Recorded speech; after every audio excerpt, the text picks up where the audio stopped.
Pemirsa Monas TV, senang sekali saya Zulkarnain Jumar Taufik dapat kembali berjumpa Anda dalam Unhas Daily. Dalam beberapa menit ke depan kami akan menyajikan berita-berita terpercaya hanya untuk Anda.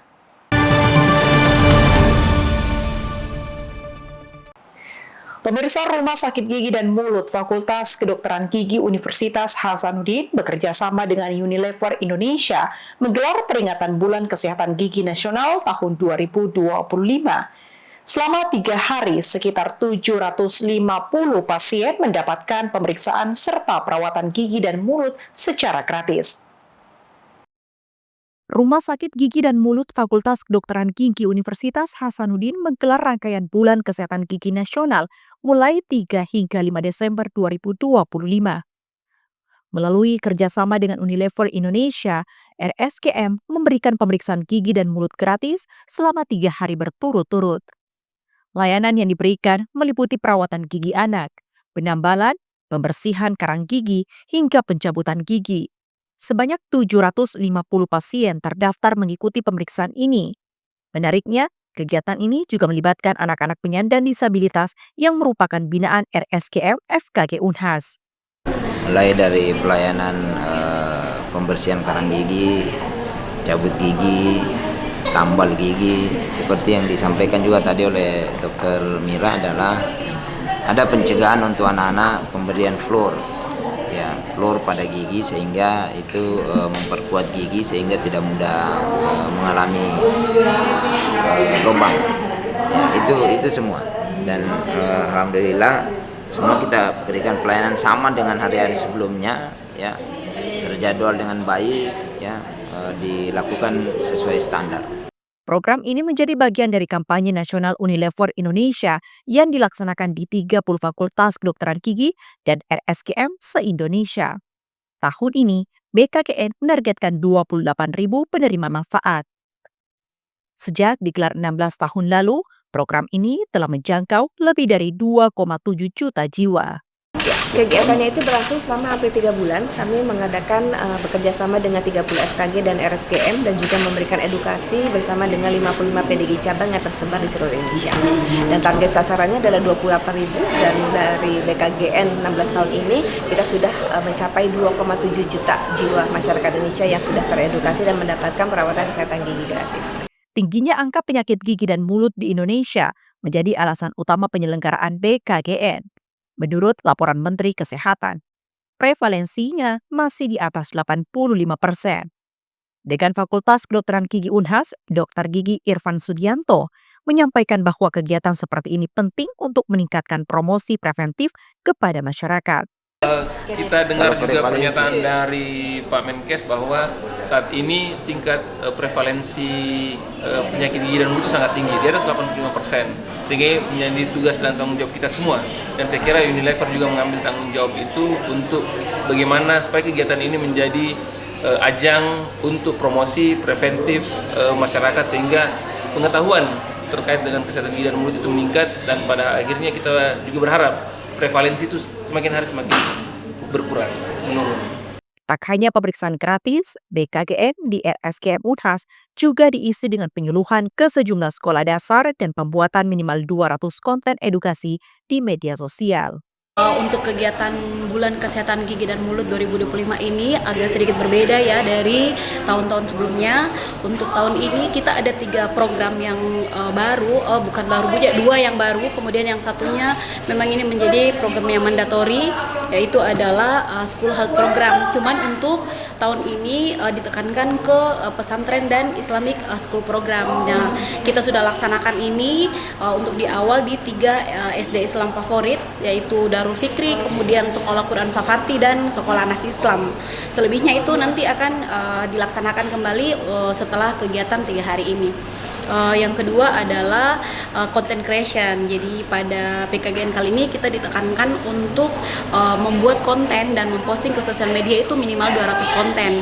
Ini insya Allah akan bisa jauh melampaui target.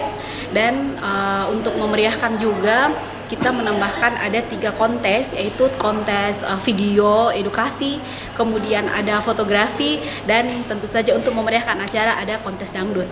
Nah, yang yang selanjutnya adalah kegiatan yang mandatori, pelayanan kesehatan gigi dan mulut. Nah, ini yang selalu mungkin karena sudah viral ya dan sudah bertahun-tahun, jadi untuk sampai ke dibuka linknya hanya beberapa menit, sudah langsung full untuk terisi 250 pasien yang terdaftar untuk setiap harinya. Jadi total 3 hari itu ada 750 pasien. Untuk hari ini alhamdulillah semuanya berjalan lancar. Tadi sudah mulai pelayanan dari jam 8. Dr. Gigi Tajrin berharap BKKN 2025 dapat meningkatkan kesadaran masyarakat akan pentingnya kesehatan gigi dan mulut serta mendorong kebiasaan periksa gigi setiap 6 bulan. Zulkarnain Jumar Taufik, Unhas TV. Pemirsa, dalam rangkaian Bulan Kesehatan Gigi Nasional tahun 2025 di Rumah Sakit Gigi dan Mulut Universitas Hasanuddin, salah satu layanan gratis yang cukup diminati adalah pembersihan karang gigi. Dr. Gigi Adi Mulia menyebut karang gigi pada pasien paling sering ditemukan di bagian belakang gigi. Pembersihan karang gigi menjadi salah satu layanan yang cukup diminati dalam program pemeriksaan gratis BKKN 2025 di Rumah Sakit Gigi dan Mulut Universitas Hasanuddin.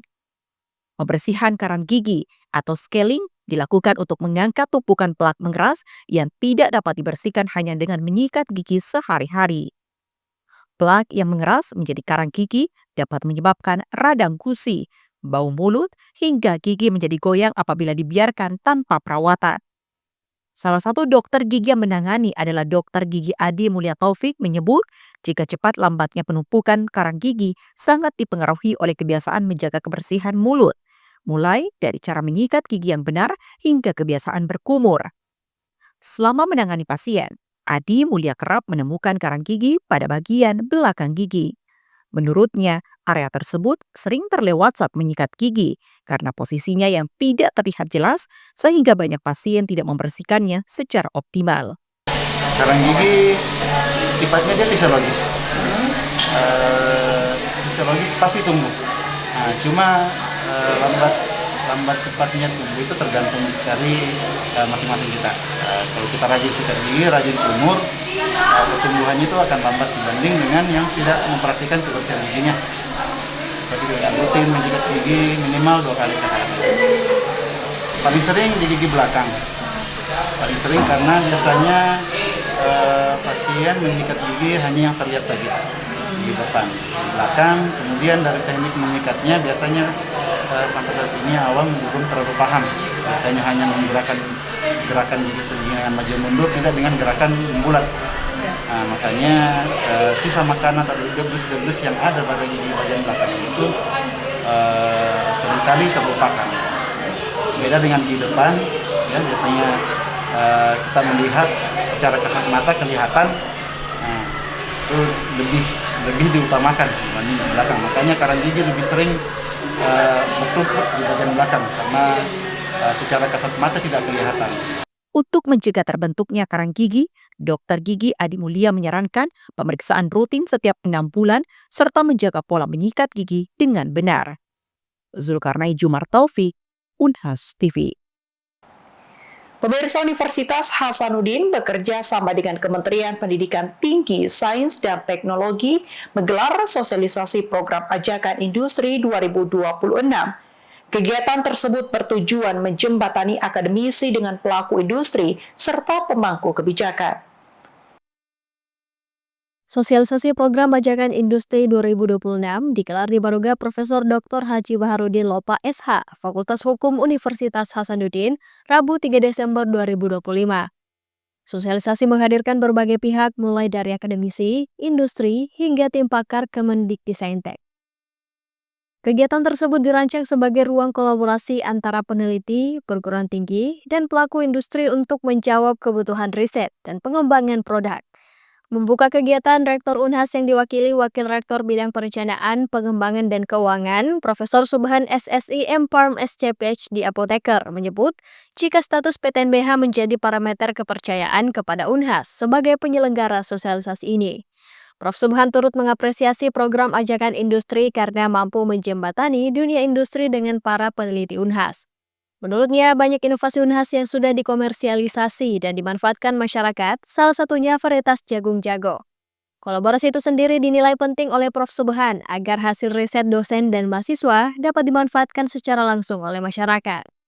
Ya, mudah-mudahan melalui program ini banyak hasil-hasil riset kita yang bisa dihilirisasi dan kemudian nanti menjadi produk yang siap langsung diterjun ke masyarakat tentunya.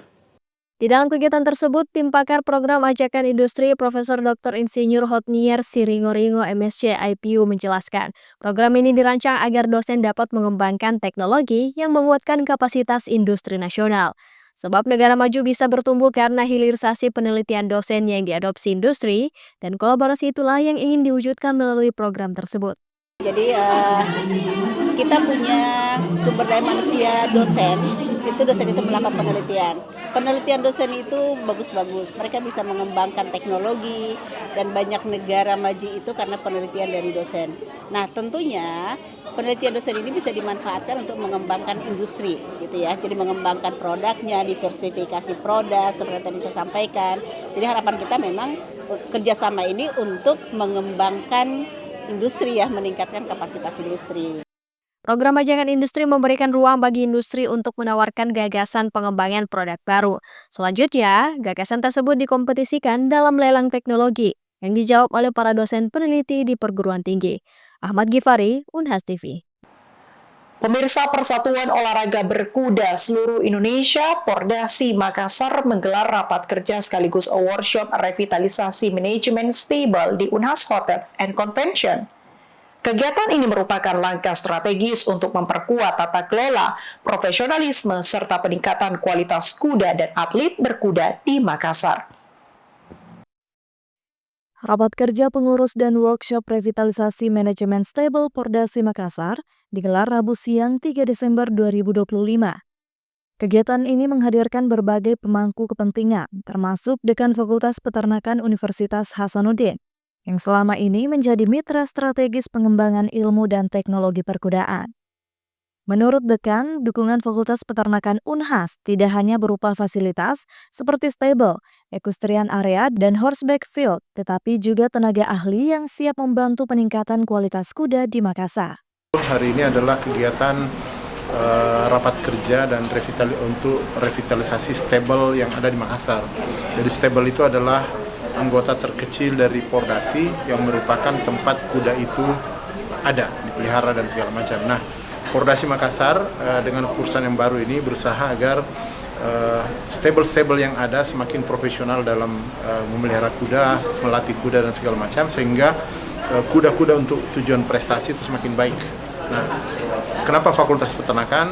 Karena Fakultas Peternakan ini merupakan salah satu fakultas yang menjadi pelopor dan penggerak peternakan kuda di Indonesia. Kami sudah menjadikan kuda ini sebagai bagian dari kurikulum kami dan bagian dari pengembangan inti Fakultas Peternakan. Kita sudah punya ada stable, kita sudah punya hotel kuda maksud saya, kita sudah punya equestrian juga lapangan dan lapangan horseback untuk membina atlet-atlet dari mahasiswa tentunya. Kemudian Fakultas Peternakan juga sudah berkomitmen untuk menghadirkan teknologi yang dibutuhkan oleh teman-teman di stable. Misalnya teknologi pakan, teknologi reproduksi, kemudian teknologi yang kaitannya dengan peningkatan kualitas genetik kuda. Supaya kuda ini bisa menjadi semakin baik kualitasnya, semakin bisa berprestasi, sehingga bisa menghasilkan atlet-atlet yang hebat. Ketua Pordasi Makassar, Dr. Insinyur Syahriadi Kadir MSI, turut menyampaikan progres lembaganya yang akan mengirim 4 atlet untuk mengikuti kejuaraan nasional. Kami sudah berencana membuat berbagai program yang bisa mendukung prestasi dan prestise dari Pordasi Makassar khususnya. Kenapa? Karena Pordasi Makassar ini mendapat support yang sangat kuat dari Fakultas Peternakan Universitas Hasanuddin. Sehingga tim Pak Dekan tadi sudah menyampaikan bahwa tim-tim ahli dari Fakultas Peternakan siap mendukung secara teknis. Ya. Dan saya kira dari Pordasi ya, kami sebagai pengurus ya, sudah membuat persiapan-persiapan untuk bisa memasuki berbagai ajang ya. Dalam hal ini beberapa ajang nasional ya. Kita ketahui ada beberapa bidang. Ada HBA, dalam hal ini kuda memanah, kita sudah siapkan. Insya Allah dalam 2 hari ke depan kita akan mengirim tim ke Jawa untuk ikut bertanding mengikuti kejurnas. Itu dari HBA yang khusus. Berapa tim itu, Pak? Ada 4 orang atlet dengan 1 pelatih, 1 ofisial yang akan kita kirim. Sebenarnya ada beberapa kelompok, tetapi biasa itu diatur dari pengurus Pordasi Sulsel. Kalau kami dari Makassar ini ada mengirim 1 tim. Syahriadi berharap revitalisasi stable dan penguatan manajemen dapat meningkatkan kualitas kuda sport serta memperluas kesempatan atlet daerah untuk bersaing di tingkat nasional. Rahmatia, Unhas TV. Pemirsa, BEM Visip UB kembali menggelar kampanye anti kekerasan terhadap perempuan melalui 16 HAKTP atau 16 Hari Anti Kekerasan Terhadap Perempuan. Pameran ini merupakan langkah nyata dari BEM Visip untuk melindungi perempuan dari tindak kekerasan yang masih terjadi. Pameran tersebut diisi dengan edukasi dalam bentuk seminar, diskusi, pameran karya, dan lainnya agar tindak kekerasan terhadap perempuan semakin berkurang. BEM Visip menggelar pameran 16 HAKTP sebagai bagian dari edukasi untuk mencegah tindak kekerasan terhadap perempuan. Pameran ini digelar selama 16 hari sejak 25 November hingga 10 Desember mendatang. Dalam kegiatan tersebut, digelar berbagai kegiatan sebagai media edukasi dan literasi agar tindak kekerasan terhadap perempuan yang masih terjadi dapat diminimalkan. Ketua Pelaksana Kegiatan Joanna Grace menjelaskan bahwa kegiatan tersebut merupakan bagian dari kampanye perlindungan terhadap perempuan dari kekerasan yang masih terjadi. Jadi 16 HKTP Exhibition itu berasal dari kampanye 16 Hari Anti Kekerasan Terhadap Perempuan. Nah, jadi kampanye ini itu berlangsung mulai dari tanggal 25 November hingga tanggal 10 Desember. Nah, 16 HKTP sendiri intinya adalah untuk memperjuangkan hak-hak perempuan yang selama ini belum didengar oleh masyarakat, seperti itu. Jadi, kita dari Kementerian BEM Visip UB, kita menghadirkan 16 HKTP Exhibition dengan harapan untuk Sivitas Akademika Brawijaya sendiri dapat sadar dengan urgensi dari masalah keperempuanan ini emang harus diatasi, seperti itu. Jadi kita juga menghadirkan talk show, itu adalah untuk sekaligus menghimbau masyarakat Universitas Brawijaya, nggak hanya Brawijaya tapi juga di universitas lain di Malang, agar teman-teman mahasiswa dan pelajar lainnya juga sadar bahwa kekerasan berbasis gender di Malang itu masih sebuah masalah yang harus diatasi. Melalui kegiatan tersebut, Joanna berharap tindak kekerasan terhadap perempuan dapat diminimalkan dan masyarakat memiliki literasi dan kesadaran tinggi untuk tidak melakukan hal tersebut. Dari Malang, tim liputan UBTV laporkan untuk Unhas TV. Pemirsa, informasi tadi sekaligus menutup perjumpaan kita hari ini. Terus saksikan Unhas Daily hanya di Unhas TV. Saya Sulkarna Jumar Taufik mewakili seluruh kru yang bertugas. Pamit undur diri dan sampai jumpa.